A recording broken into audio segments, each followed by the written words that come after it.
नमस्कार विद्यार्थी मित्रांनो, स्टडी फ्लो अपडेट्समध्ये आपलं पुन्हा एकदा सर्वांचं स्वागत आहे.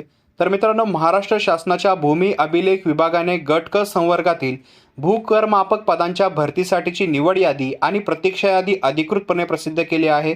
आजच्या या व्हिडिओमध्ये आपण पाहणार आहोत की कोणत्या विभागाचा निकाल लागला आहे, निवड झालेल्या विद्यार्थ्यांसाठी पुढील पावले काय असणार आहेत आणि ही भरती तुमच्यासाठी कशी फायदेशीर ठरली.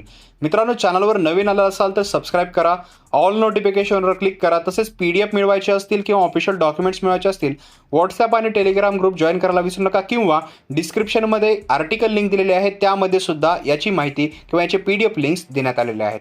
तर मित्रांनो, भूमी अभिलेख विभागाने पुणे, नाशिक, छत्रपती संभाजीनगर तसेच अमरावती, नागपूर आणि कोकण या सर्व विभागांच्या निवड याद्या जाहीर केल्या आहेत. या भरतीसाठीची ऑनलाईन परीक्षा 13 आणि 14 नोव्हेंबर 2025 रोजी घेण्यात आली होती. त्यानंतर 30 जानेवारी 2026 रोजी गुणानुक्रमे निकाल प्रसिद्ध झाला होता.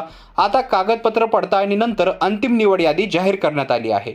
आता या बातमीचे सर्वात मोठे फायदे काय आहेत ते पाहूया. सर्वप्रथम, बऱ्याच प्रतीक्षेनंतर विद्यार्थ्यांना भूकरमापक या महत्त्वाच्या पदावर सरकारी नोकरीची संधी मिळाली आहे.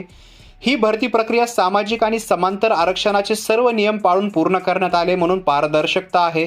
मुख्य निवड यादीसोबतच प्रतीक्षा यादीही जाहीर केली आहे. जर निवड झालेल्या उमेदवारांपैकी कोणी रुजू झाले नाही तर प्रतीक्षा यादीतील उमेदवारांना संधी मिळणार आहे, तर ही पण चांगली गोष्ट आहे.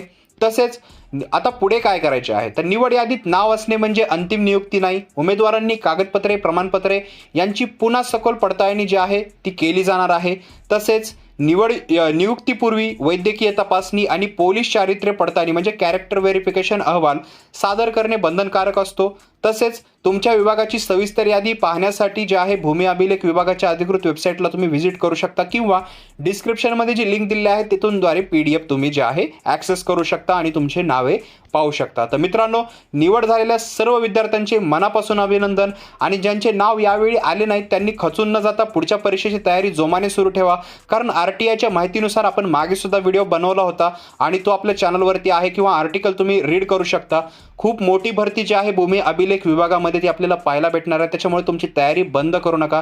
तसेच ही माहिती तुमच्या इतर विद्यार्थ्यांसोबत, मित्रांसोबत नक्की शेअर करा, आणि अशाच महत्त्वाच्या अपडेटसाठी आपल्या चॅनलला सबस्क्राईब करायला विसरू नका. मित्रांनो, मी मिळतो तुम्हाला पुढच्या व्हिडिओमध्ये. तोपर्यंत थँक्स फॉर वॉचिंग.